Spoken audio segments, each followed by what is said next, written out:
السلام علیکم ورحمۃ اللہ وبرکاتہ۔ نحمدہ ونصلی علی رسولہ الکریم، اما بعد، فاعوذ باللہ من الشیطان الرجیم، بسم اللہ الرحمن الرحیم۔ رب اشرح لی صدری ویسر لی امری واحلل عقدۃ من لسانی یفقہوا قولی۔ ہم نے آیت نمبر 102 پہ ختم کیا تھا۔ انشاءاللہ آج ہم اس سے آگے بات شروع کریں گے۔ ابھی ہم جو آیات کر رہے ہیں وہ دیکھیں، ہمیں ایمانیات کے بارے میں بہت کچھ پتہ چل رہا ہے کہ ہم نے اپنے ایمان پہ کیسے کام کرنا ہے۔ اور آیت نمبر 102 کو ذرا دوبارہ ایک دفعہ ری وزٹ کرتے ہیں۔ یا ایھا الذین آمنوا اتقوا اللہ حق تقاتہ ولا تموتن الا وانتم مسلمون، کہ اے لوگوں جو ایمان لائے ہو، اللہ کا تقوی اختیار کرو جیسا کہ اس کا حق ہے، اور تمہیں ہرگز موت نہ آئے مگر اس حال میں کہ تم مسلمان ہو۔ اس سے ہمیں ایک لانگ ٹرم ویژن پتہ چلتی ہے کہ ہماری پوری زندگی کیسے ہونی چاہیے۔ جیسے آپ دیکھیں کہ عام حالات میں ہم اپنی زندگی کے بارے میں کس طرح فیصلے کرتے ہیں۔ اتنے سال تک میں نے یہ کام کرنا ہے، پھر میں نے ریٹائر ہو جانا ہے، ریٹائر ہو جانا ہے تو پھر میرے اوپر تو کوئی ذمہ داری نہیں ہوگی، اور ریٹائر ہونے کے بعد پتہ چلتا ہے کہ وہ ڈفرینٹ قسم کی ذمہ داریاں آ گئی ہیں، اب ان کو بھی نبھانا پڑ رہا ہے۔ اچھا، اسی طرح آپ دیکھیں، ہم کہتے ہیں اچھا اتنا وزن کم کر لوں تو پھر اس کے بعد وہ مزے کی چیزیں جو لسٹ بنائی ہوتی ہے وہ ساری کھانی شروع کر دوں گی، اور وہ جب آپ کھاتے ہیں تو وہ جو ساری محنت آپ نے کی ہوتی ہے وہ پھر ضائع ہو جاتی ہے، پھر کوئی بیماری آ جاتی ہے۔ تو بات یہ ہے کہ یہاں سے نا ہمیں یہ بھی پتہ چلتا ہے کہ ہمارے اندر نا استقامت ہونی چاہیے، کنسسٹنٹ پیٹرن کے ساتھ ہمیں کام کرنے کی زیادہ ضرورت ہے۔ میں آج کل وہ کتاب پڑھی ہوں، اٹامک ہیبٹس، اس میں وہ کہتے ہیں کہ 1% آپ نے نا اگر ڈیلی اپنی کسی بھی کام کے لیے فیصلہ کیا کہ میں نے اس کو امپروو کرنا ہے، تو پھر کیا ہوگا کہ آپ کی زندگی جو ہے نا وہ بہتر ہونی شروع ہو جائے گی۔ اور اس میں انہوں نے میتھمیٹیکل کیلکولیشن اس طرح کی ہے کہ اگر آپ 1% اپنے آپ کو امپروو کرتے ہیں تو آپ 37% 1 ایئر کے بعد امپروو ہو چکے ہوتے ہیں، اور اگر آپ 1% غلط کام کرتے ہیں، ورس کی طرف جاتے ہیں، صرف ایک، مثلاً جی آپ کہتے ہیں میں آج اٹھنے کو دل نہیں چاہ رہا تو نہیں اٹھتی، اچھا آج بھی اٹھنے کو دل نہیں چاہ رہا، نہیں اٹھتی، کیا ہوا تھوڑی دیر بعد یہ کام کر لیا، 2 منٹ کا فرق، 4 منٹ کا فرق، یا اتنی سی بات بول لیا ہے نا، ایک جملہ ہی بولا ہے نا، یہ ذرا سا کیا ہے نا، 1% آپ نے ورس کام کر دیا تو میتھمیٹیکل کیلکولیشن کے مطابق آپ 1 سال کے بعد 0 پہ آ جائیں گے۔ یعنی وہ جتنی بھی آپ کی نیکیاں ہیں، جتنے بھی آپ اچھے کام کریں، وہ ضائع ہونے شروع ہو جائیں گے۔ اس آیت کے ساتھ میں صرف اس کو ریلیٹ کر رہی ہوں کہ ہمیں جو یہاں کہا گیا نا وَلَا تَمُوتُنَّ إِلَّا وَأَنْتُمْ مُسْلِمُونَ، کہ تمہیں موت نہ آئے اس حالت میں کہ تم مسلمان ہو۔ ہم کیا کرتے ہیں، ہم سارا دن سوچتے رہتے ہیں میں بہت گناہ گار ہوں۔ ہاں ضرور اپنے گناہوں پہ نظر رکھنی چاہیے، لیکن وہ گناہ ہمیں موٹیویٹ کریں کہ میں اپنے آپ کو امپروو کروں۔ اگر مجھ سے گناہ ہو رہا ہے اور اللہ تعالیٰ نے میرے اندر کیپیسٹی بھی رکھی ہے کہ میں اپنے آپ کو ٹھیک کروں، اور اس کے ساتھ ساتھ میں یہ سوچوں اللہ تعالیٰ نے وہ سسٹم بھی دیا، اور الحمدللہ میں قرآن بھی پڑھانے والی ہوں، سوشل سرکل میں بھی اٹھتی بیٹھتی ہوں جہاں قرآن پڑھا جاتا ہے، تو پھر میں کیوں نہیں اپنے آپ کو امپروو کری؟ سال اگر ہم روتے رہتے ہیں کہ میری نماز نہیں ٹھیک ہو رہی، مجھ سے قرآن حفظ نہیں کیا جا رہا، مجھ سے یہ کام نہیں ہو رہا، مجھے دعاؤں کی عادت نہیں پڑ رہی، تو 1% کا ٹارگٹ آپ رکھنا شروع کر دیں۔ پھر ایک اور امپورٹنٹ چیز جو مجھے اگین اس آیت کے ساتھ بہت ویل کنیکٹڈ لگتی ہے، جہاں یہ کہا گیا کہ اللہ کا تقوی اختیار کرو حق تقاتہ، جیسے اس کا حق ہے، تو اس میں اگلا نقطہ وہ یہ بتاتے ہیں اس کتاب میں کہ ایک ہوتا ہے گول سیٹ کرنا، اور ایک ہوتا ہے اس گول تک پہنچنے کا پروسیس۔ کہ زیادہ تر لوگ کیا کرتے ہیں کہ گول سیٹ کر لیتے ہیں لیکن مار کھاتے ہیں پروسیس میں، کہ اس کام کو کرنا کیسے ہے، اور اس میں کئی دفعہ بڑے بڑے منصوبے بناتے ہیں، کئی دفعہ تھک جاتے ہیں، کئی دفعہ غلط راستے پہ چلے جاتے ہیں۔ وہاں پہ جس سسٹم کو لانا ہے اس گول تک پہنچنے کے لیے، اس پہ توجہ نہیں ہوتی، اسی لیے وہ کیا کرتے ہیں، کئی دفعہ شارٹ کٹ بھی کرتے ہیں۔ تو آپ کو پروسیس کے اوپر بہت زیادہ نظر رکھنی پڑتی ہے۔ اب دیکھیں اللہ کا تقویٰ ہمیں یہی سکھاتا ہے، حق تقاتے ہی، پروسیس پہ نظر رکھو۔ اگر ہم ڈیلی ایک ایک کام اچھا کرنا شروع کر دیں تو کیا ہم کہاں تک پہنچ جائیں۔ اب دیکھیں جب ہم ینگ بچوں سے بات چیت کرتے ہیں نا، اور جب ہم ان کو ایسی بات کہتے ہیں کہ تم لوگ اللہ کے بندے بنو، یا یہ کرو گے تو جنت میں جاؤ گے، اور وہ بچہ جو ہوتا ہے نا، اس کا جو تھاٹ پروسیس ہوتا ہے وہ شارٹ ٹرم فوکس کے ساتھ ہوتا ہے، وہ دور کا نہیں سوچتا۔ اگر ہم اس کو یہ بھی کہتے ہیں نا بیٹا ابھی تم میٹرک او لیول میں پڑھائی اچھی کرو گے تو ڈاکٹر بنو گے، پیسہ ہوگا، کماؤ گے، انجینئر بنو گے، انڈیپینڈنٹ ہوگے، بچہ کہتا ہے میں آج کا دن گزار لوں۔ اسی لیے ہم جب کئی دفعہ کہتے ہیں کہ یہ بالکل کیجول ہے، ان کو پرواہ نہیں ہے، دے ناٹ سیریس. بیکاز ہم کیا چاہ رہے ہیں کہ وہ اتنی لانگ ٹرم ویژن کے ساتھ سوچیں. اس ایج میں بچے نہیں سوچتے, ایون کئی لوگ بڑے ہو کے نہیں سوچتے. لیکن اگر آپ دیکھیں کہ آپ ان کو ڈیلی کے لیے 1% کا ٹارگیٹ دے دیتے ہیں اور اس کا سسٹم بھی درست کرا لیتے ہیں کہ آج کا دن ایسے گزار لو, آج کے دن کی جو پڑھائی ہے وہ کر لو, آج کے دن میں جو کرنے والا کام ہے اس کو ٹھیک کر لو, تو وہ کہاں ایڈ ہوگا؟ وہ ایڈ ہو کر آپ کے ادھر آگے ہی جائے گا نا, اسی میں ہیبٹ میں جائے گا, وہی آپ کی پختہ ہو جائے گی, اس میں استقامت آ جائے گی, اور آپ کا جو الٹیمیٹ گول ہے آپ وہیں تک پہنچ جائیں گے. آگے والے کے لیے بھی ہلکا ہو جائے گا کہ آج کا کر لو, جی اس کو لانگ ٹرم کا دکھائیں. بالکل. اپنے لیے بھی آپ کہتے ہیں کہ ہائی پتہ نہیں آگے جا کے میں کیا کروں گی, نمازیں کیسی ہوں گی, تو آپ 1% شروع کر دیں. ہم لوگوں نے کچھ عرصے سے نا رمضان میں ایکٹیویٹی اپنے گھر میں شروع کی ہے کہ کوئی ایک چیز ساری فیملی جو ہے نا اس کو پریکٹس کرتی ہے. جیسے میرے لیے جو ہے وہ نماز کے بعد سبحان اللہ الحمدللہ والی جو تسبیح ہے نا مجھے بہت مشکل لگتا تھا. تو وہ جب بچوں کے ساتھ ہم نے ڈیسائیڈ کیا نا کہ ہم ایک گول سیٹ کریں گے, تو پہلے تو بچوں نے کہا آپ نے یہ گول سیٹ کیا ہے, میں کہا کیونکہ یہ مجھے مشکل لگ رہا ہے. تو اب اس سے یہ ہو رہا ہے کہ وہ اب ہم سب کی ایک ہیبٹ ہے نا, روزانہ سب ایک دوسرے سے پوچھتے ہیں کہ پڑھی تھی کوئی ایک, مطلب بچوں کو میں نے ٹارگیٹ دیا ہے بے شک آپ ساری نمازوں میں نہیں بھی پڑھ رہے نا, کوئی ایک نماز آپ رکھیں جس میں ضرور پڑھ لیں, تو اس سے 1% سے واقعی میں بہت زیادہ فرق پڑتا ہے. بالکل بہت زیادہ فرق پڑتا ہے. آپ دیکھیں کئی دفعہ ہم اس عمر میں آ کے سوچتے ہیں کہ اچھا حفظ کرنے کو دل چاہ رہا ہے, پھر ساتھ ہی نا ہم نے کلچرلی بھی سیکھ لیا ہے کہ جی اب عمر کے آپ اس حصے میں ہیں تو اب تو آپ کو یاد ہی نہیں ہوگا. حالانکہ میں خود ایسی کچھ خواتین کو جانتی ہوں جنہوں نے 60 کی ایج کے بعد قرآن پاک کو حفظ کرنا شروع کیا اور انہوں نے حفظ کیا. تو ہم کیونکہ وہ 1% پہ نہیں جاتے, ہم کہتے ہیں کہ اتنا زیادہ نہیں مجھ سے یاد ہو رہا. تو 1% کا جو فارمولا ہے یہ بہت امپورٹنٹ ہے کہ اس کو ہم اپنائیں. پھر ہم اس کے بعد اگلی آیت پہ آتے ہیں, آیت نمبر 103 پہ, وَاعْتَصِمُوا بِحَبْلِ اللَّهِ جَمِيعًا, اور مضبوطی سے پکڑ لو اللہ کی رسی کو سب کے سب. یہ وہ سسٹم آ گیا کہ ہمیں کیا کام کرنے کی ضرورت ہے کہ اللہ کی رسی کو مضبوطی کے ساتھ تھامنا ہے. حدیث میں آتا ہے رسول اللہ صلی اللہ علیہ وسلم نے فرمایا اللہ کی کتاب ہی اللہ کی رسی ہے, جو اس کی پیروی کرے گا وہ ہدایت پر رہے گا, اور جو اسے چھوڑے گا وہ گمراہ ہو جائے گا. تو اللہ کی رسی کیا ہے کہ قرآن کو مضبوطی سے تھامنا. اور قرآن کو مضبوطی سے تھامنے کا کیا مطلب ہوگا؟ ہر طرح سے, یعنی آپ اس کا ناظرہ دیکھ لیں, اس میں مضبوطی اختیار کرنا, پھر اس کی ویسے ٹرانسلیشن دیکھ لیں, فہم دیکھ لیں, فہم کی گہرائی دیکھ لیں, پھر آپ اس کے بعد اس کا حفظ کرنا دیکھ لیں. ہر لیول پہ قرآن کو مضبوطی سے تھامنا, یعنی ہماری زندگی میں قرآن جو ہے وہ بہت زیادہ انٹیگریٹڈ ہونا چاہیے. لوگ بے شک ہمارا مذاق اڑائیں کہ یہ تو بس ہر بات پہ اسی کو لے آتی ہیں, ہر بات پہ ان کا یہی سلسلہ چلتا ہے, لیکن یہ کہ ہمارا ٹارگیٹ یہ ہونا چاہیے. تو میں اپنے گھر میں بھی دیکھتی ہوں تو مجھے ہر وقت یہ لالچ ہوتا ہے کہ کہیں نہ کہیں کوئی کلاس شروع ہو جائے, یا میں کہیں پہ بھی جاؤں تو کوئی کام ایسا ہو جائے جس سے کوئی بھلائی کی بات, مطلب مجھے ہوتا ہے کہ ہم اگر کہیں جا رہے ہیں کہیں کام کریں, تو میرا آفس ہے جہاں میں کوچنگ کرتی ہوں نا, تو میں وہاں جاتی رہی شروع میں, پھر میں نے دیکھا ان کے بہت سارے ورکرز ہیں, تو میں نے ایسی ان کی مینجمنٹ سے پوچھا کہ آپ برا تو نہیں منائیں گے اگر میں کبھی آپ کے ورکرز کے لیے کوئی ٹریننگ رکھ دوں نا, میں فری کروا دوں گی لیکن ان کو کچھ سکھا دوں. وہ اتنے خوش ہوئے, انہوں نے کہا آپ ضرور کریں. تو اب میں کبھی کبھار کیا کرتی ہوں کہ سیٹرڈے کے دن جب وہ صفائیاں کر رہے ہوتے ہیں تو میں ان کے لیے کوئی چائے پانی کا سامان لے جاتی ہوں, اور پھر میں ان کے ساتھ بیٹھتی ہوں, اور پھر میں ان کو کوئی نہ کوئی چیز سکھا دیتی ہوں کہ چلو آج ہم اس حدیث پہ بات کریں. شروع میں نے ان کو چھوٹے چھوٹے اسکل سکھانے شروع کیے, پھر جب ان کا کانفیڈنس میرے پہ بلڈ ہو گیا, پھر میں نے ان کو کہا کہ اچھا چلو ہم یہ کرتے ہیں, جیسے کبھی رمضان کے بارے میں بات کر لی, رمضان آیا, کوئی اور موقع ہوا تو مجھے کوئی ان کے سینئرز نے بتا دیا کہ میم آج کل ہمیں ٹیم ورک میں یہ ایشو آ رہا ہے, تو ان کا وہاں پہ سیشن سب کو جمع. اب وہ کیا ہے, وہ بچے انہوں نے میٹرک کیا ہوا ہے اور اس کے بعد وہ جابس پہ لگے ہیں, تو ان کو بھی پھر میں موٹیویٹ کرتی ہوں. میں کہتی ہوں آپ نے کیوں چھوڑ دی پڑھائی؟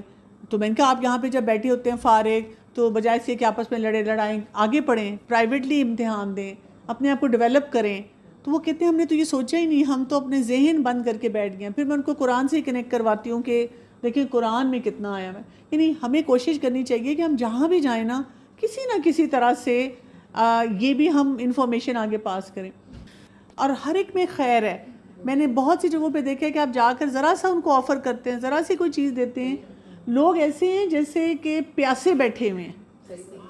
کمی جو ہے نا وہ ہماری طرف سے ہو رہی ہے کہ ہم جی ہم ان کو اپروچ نہیں کرتے, ہم ان کو آفر نہیں کرتے. اور میرا اندر لالچ کیا ہے, یہ واعتصموا بحبل اللہ جمیعا, کہ اپنے آپ کو بھی جوڑے رکھنا ہے وہاں رہتے ہوئے بھی، اور ان لوگوں کا بھی مزاج چینج کرنا ہے کہ ان لوگوں کو بھی سمجھ آئے کہ جی قرآن کے ساتھ کیسے کنیکٹ ہونا ہے، یہ ونڈو کھلے لوگوں کے لیے. مطلب دیکھیں نا، میرے لیے بھی اگر کسی نے ونڈو کھولی تو مجھے فائدہ ہوا. یہ تو انسان کبھی دل میں سوچتا ہی رہتا ہے. اور ہم کیونکہ قرآن کے درس میں اور ایسی کلاسز میں بہت آتے جاتے ہیں نا، ہمیں لگتا ہے کہ بس ہم جو آنے والا ہے وہ آ گیا، اور باقی لوگ جو ہے نا بس سارے برے ہیں، وہ آنا نہیں چاہتے. اس میں میجورٹی جو ہے نا وہ آنا چاہتی ہے. ان کو پتہ نہیں ہے، ان کو ابھی بھی پتہ نہیں ہے کہ جی ہم کہاں جائیں، کس سے بات کریں. تو ہم سب کو جب اللہ کی رسی کو مضبوطی سے تھامنے اپنے اوپر کام کرنا ہے، تو ہم نے باقی لوگوں کو بھی وہ رسی پکڑانی ہے.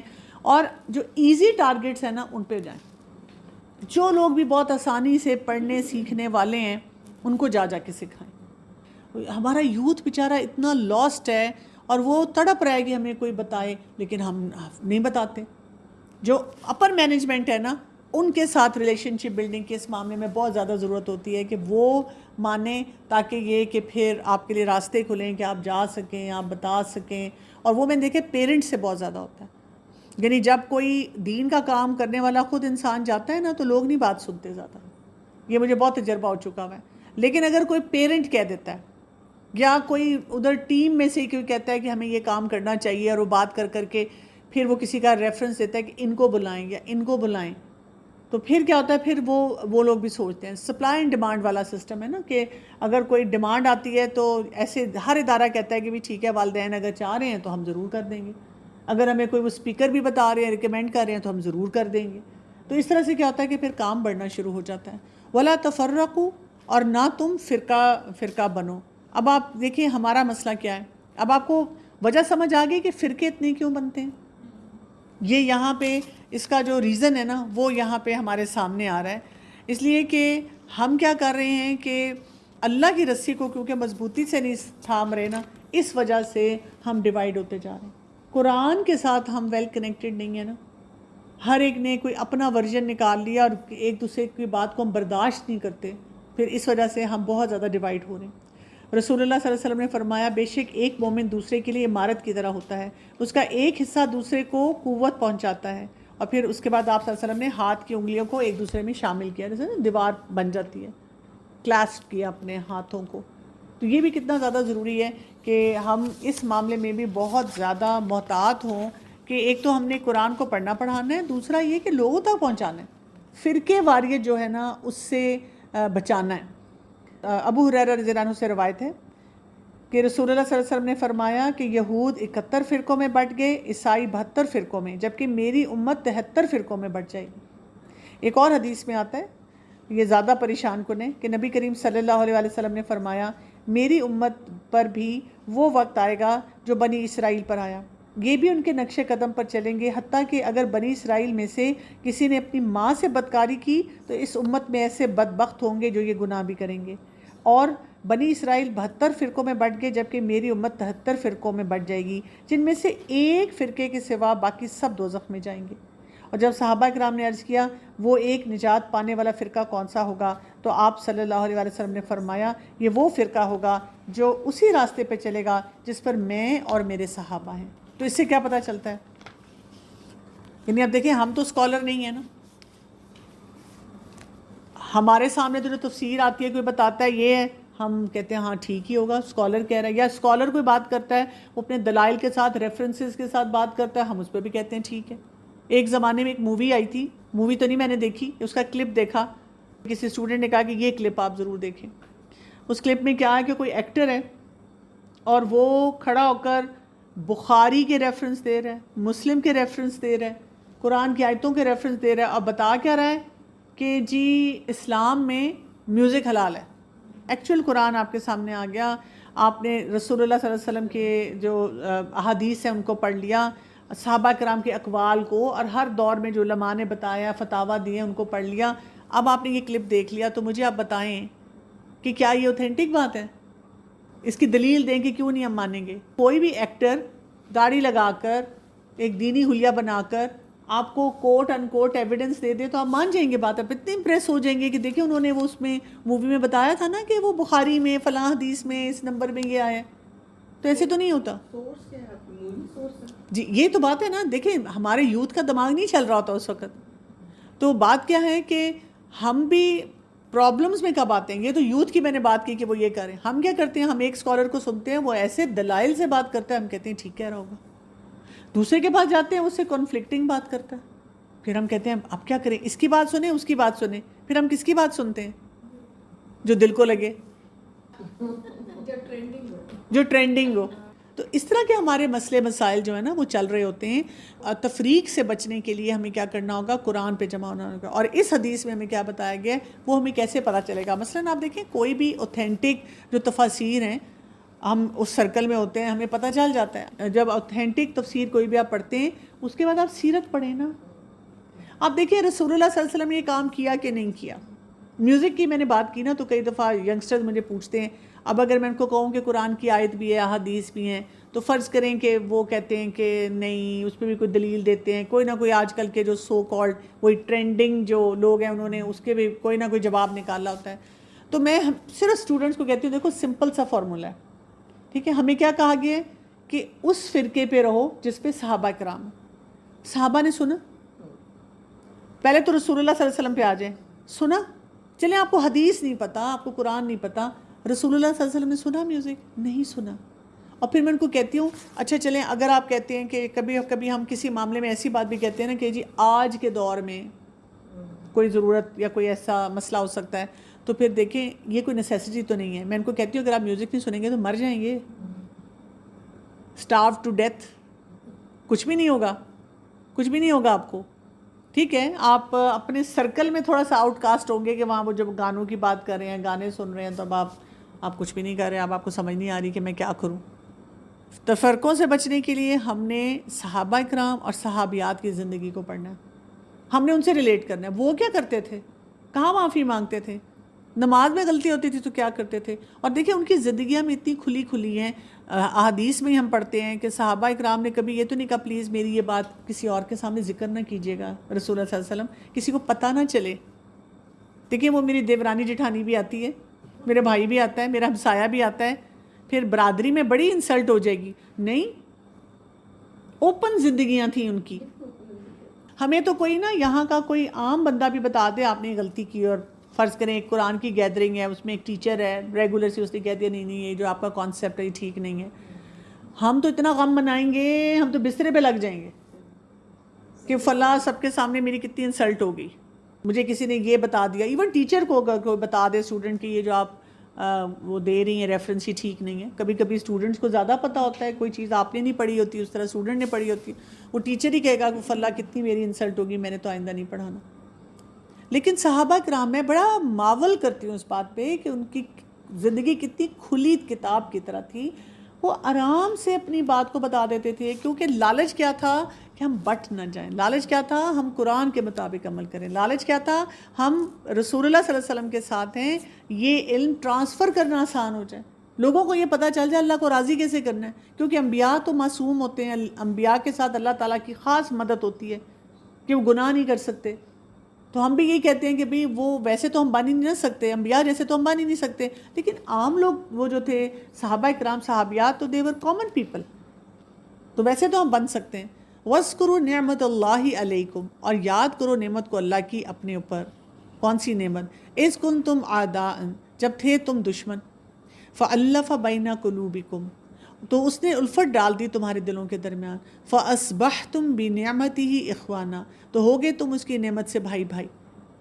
سب سے بڑی نعمت کیا ہوتی ہے کہ انسان کا دل جڑا ہو, انسان یہ جو فرقوں میں بٹنے سے بچ جائیں, اپنی زندگی کو بہتر بنا لیں. لیکن ہم اس چیز کو سمجھتے نہیں. اب جیسے اوس اور خزرج کے بارے میں یہی آتا ہے کہ چھوٹی سی بات پہ کوئی جھگڑا ہوتا تھا اور نسل در نسل چلتا رہتا تھا, پوری برادری. ہمارے بھی یہ ہوتا ہے, ایک رشتہ ٹوٹ گیا ملنا ہی نہیں, بات ہی نہیں کرنی. لیکن جو قرآن پڑھے ہوئے لوگ ہیں وہ ایسی دشمنیاں نہیں کرتے, وہ آگے بڑھ جاتے ہیں.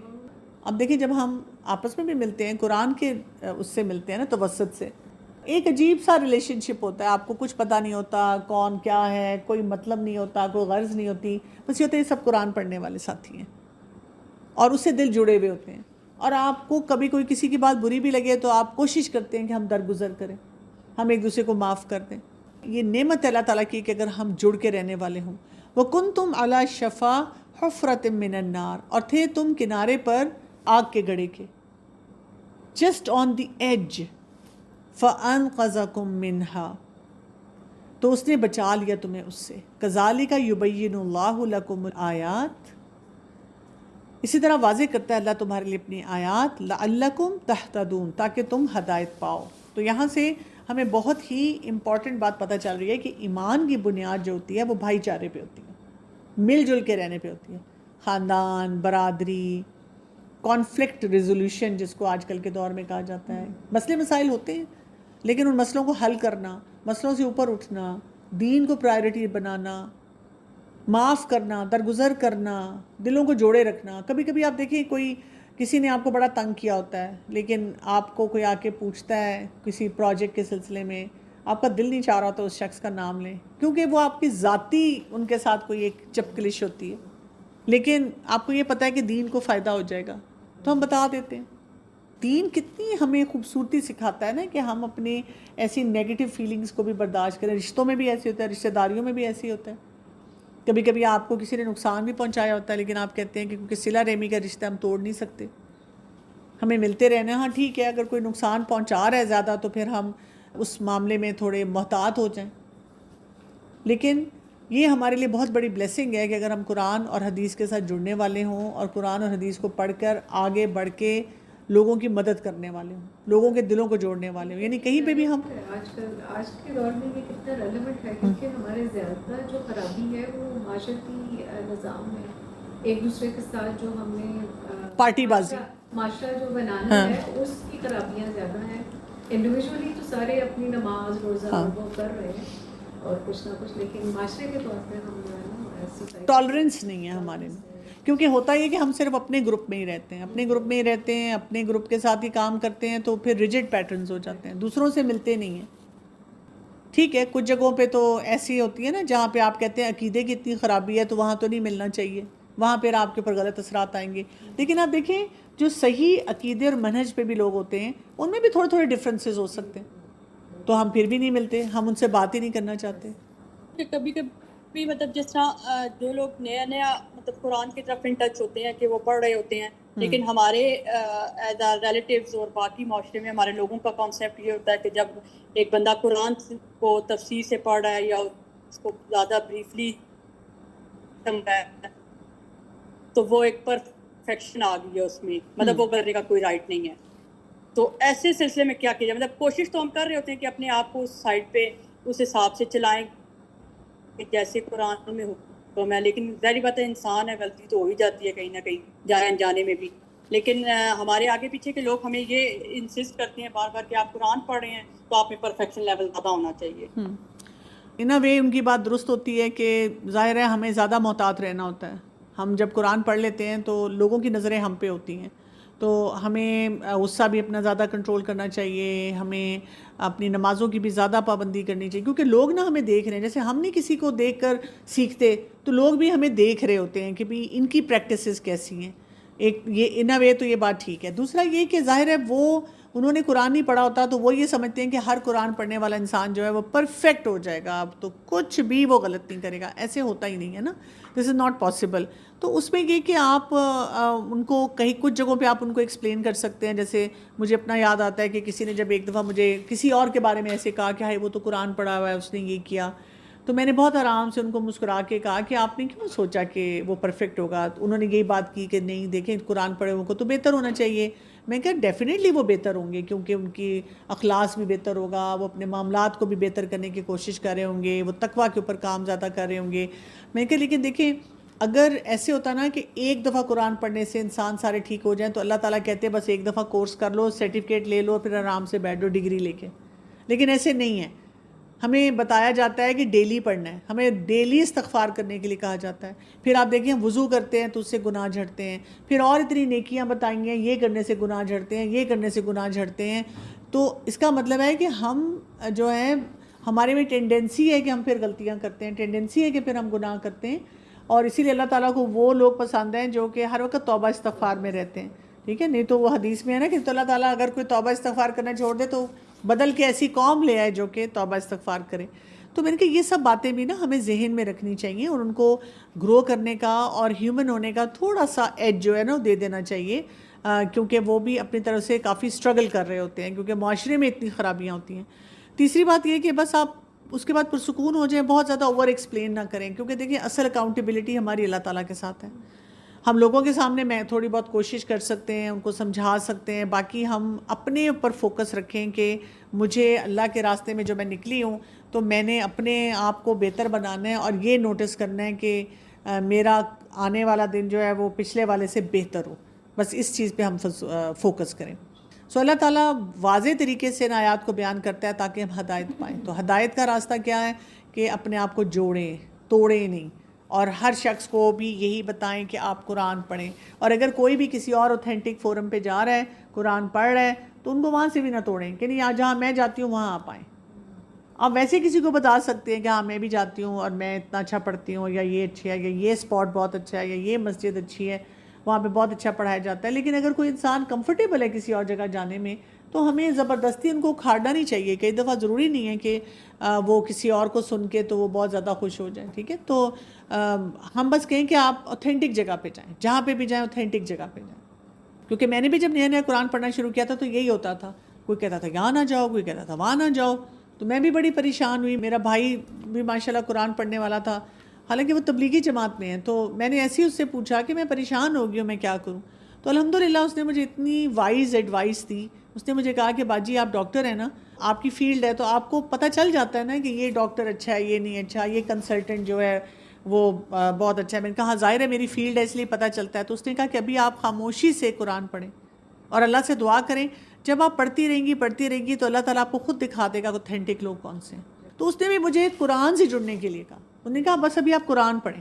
جو آپ اکثر کہتے ہیں نا کہ کور ٹو کور پڑھیں، جب ہم کور ٹو کور پڑھتے ہیں تو واقعی میں پھر جو ہے نا وہ اسکروٹنائز ہوتے جاتے ہیں۔ کچھ جو اسکالر جو آپ کو بظاہر اچھے لگ رہے ہوتے ہیں وہ اس لسٹ سے نکل جاتے ہیں، کوئی نہ کوئی وہ بات اس طرح کی کر دیتے ہیں کہ آپ کو لگتا ہے کہ ہمیں یہ، پھر آپ خود آبویسلی اس کو ری چیک بھی کرتے ہیں۔ بالکل، یہ واقعی میں کور ٹو کور بہت زیادہ ضروری ہے۔ جب ہم پک اینڈ چوز کر کے پڑھتے ہیں اس میں بھی پھر اس طرح کے اسکالر کا بھی ہوتا ہے کہ بعض اوقات ایک اسکالر کچھ بات صحیح کہہ رہا ہوتا ہے، کچھ ٹوٹل غلط، ایسے ہی آپ کو بھی پتہ چلتا ہے کہ یہ چیز میں صحیح نہیں کی، یہ ٹھیک ہے۔ جی، اور میں آپ کو بتاؤں یہ بھی بہت امپورٹنٹ آپ نے بات کی ہے کہ فرض کریں آپ کسی اسکالر کو سنتے ہیں، کسی ایکسپرٹ کو سنتے ہیں، ایون دینی کتابیں ہیں، کئی اتنی اچھی کتابیں ہیں، انہوں نے اس میں 2 لائنیں غلط لکھی ہیں۔ اگر آپ نے کور ٹو کور قرآن پڑھا ہوا ہے تو کوئی بات نہیں، جو ان کی اچھی بات ہے اس کو لے لیں، اور جو بات آپ کو لگتا ہے کہ ان کی کمزور ہے اس کو چھوڑ دیں۔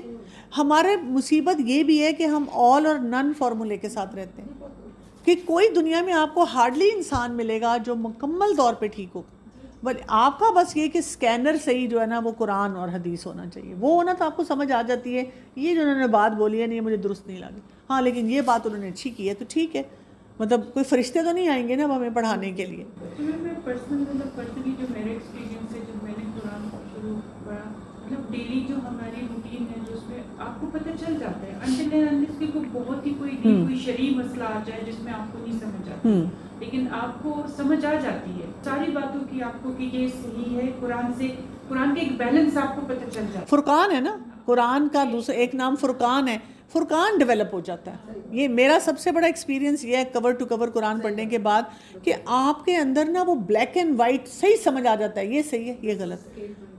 اور مجھے یہی حیرت ہوتی ہے کہ میں ہمیشہ اپنے آپ کو کہتی تھی میں بہت نکمی ہوں، مجھ سے تو فیصلہ نہیں ہوتا، قرآن پڑھنے کے بعد لگتا تھا کہ وہ اندر سے آواز ایک آتی ہے کہ یہ شخص صحیح کہہ رہا ہے یہ غلط کہہ رہا ہے، تو انسان حیران ہوتا ہے کہ یہ کیسے ہو گیا۔